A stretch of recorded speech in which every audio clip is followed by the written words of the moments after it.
আমাকে সেভাবে মূল্যায়ন করে নাই, সেভাবে আমি মূল্যায়িত হইনি। আমি যখন নায়িকা তখন কিন্তু এরকম কোনো পুরস্কার প্রথাই ছিল না। এই পুরস্কারটা পেয়ে আমার মনে হলো যে এটার জন্য আমার জীবনের একটা প্রথম নায়িকা মানে চলচ্চিত্রের প্রথম পুরস্কার। সেই অতীতের কাছ থেকে অনেক কিছু শেখার আছে, অনেক কিছু করার আছে, বলার তো অনেক কিছুই আছে, কিন্তু সব কথা তো আর বলা যায় না। এই অনুষ্ঠানে আসতে পেরে আমি সত্যি আমি যে এত ভালো ফিল করছি আমার জীবনে। এই ধরনের অনুষ্ঠানে আমার চলচ্চিত্র জীবনে অনেক অনুষ্ঠানে আমি গিয়েছি, কিন্তু এমন সুন্দর অনুষ্ঠানে আমি কখনো আসিনি। এবং এটা আমার জীবনে বোধহয় যতদিন বেঁচে থাকবো স্মরণীয় হয়ে থাকবে। স্ট্রবেরি সুপার ডটেড ও ক্লাসিক ভ্যারিয়েন্ট সেন্সেশন জাগুক শিহরণ। তো আমি বলতে চাই যে এই ঢাকা শহর, এখান থেকেই কিন্তু আমি নায়িকা হয়েছিলাম।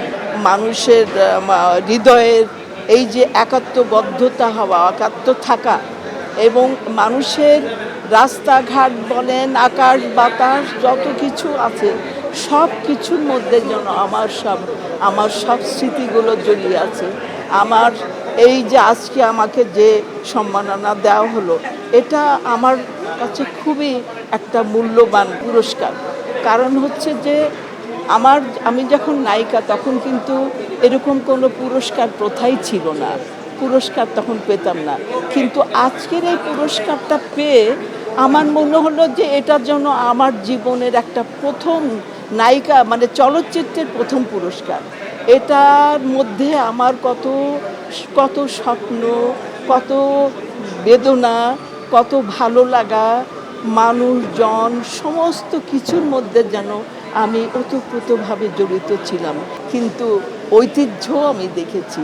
এই যে ডিফারেন্সটা, আধুনিক সমস্ত জায়গায় যারা বসবাস করে তাদের মধ্যে কিন্তু ভালোবাসা, হৃদয়ের টান, কেউ কারো খবর রাখে না, কে কোথায় আছে, কেউ মরলেও দেখতে যায় না, কোনো খবরও নেয় না।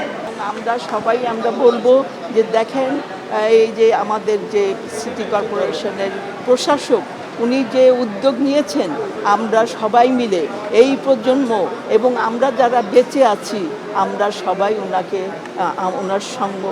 ওনার সাথে আমরা একযোগে নতুন প্রজন্মকে সাথে নিয়ে আমরা পথ চলব, দেশকে আগিয়ে নিব, এই পুরানো ঢাকার ঐতিহ্যকে সংরক্ষণ করব, আরও সুন্দর করব।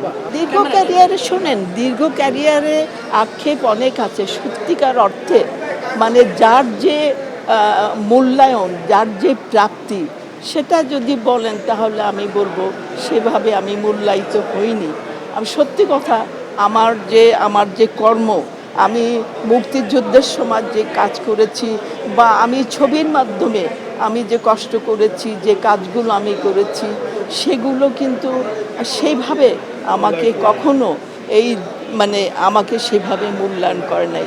সবাই কিন্তু এখন অন্যভাবে পথ চলে, নতুনদের নিয়েই ভাবে, কিন্তু অতীতকে কখনো বাদ দেওয়া যায় না।